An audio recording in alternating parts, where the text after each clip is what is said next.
فقط 165,000 یورو منطقه کاستل شهر آلانیا ولایت آنتالیا و کشور زیبای ترکیه. تنها 50 متر با بحر زیبای مدیترانه و این منظره بی‌نظیر از بحر، از آن با تمام لوازم سودا میشه. 3 اتاق منزل 110 متر. با ما باش میریم داخل.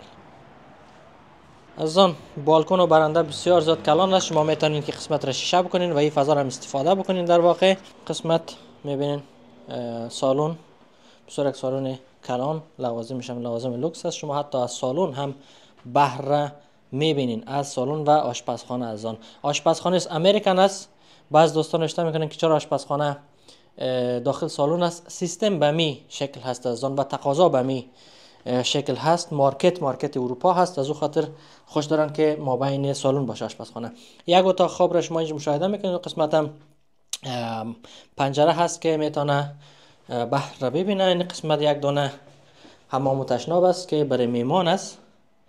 از آن 110 متر است. منزل 3. دروازه ورودی ماستر روم است. اتاق دوم که از خود حمام تشناب علاوه داره با تمام لوازم.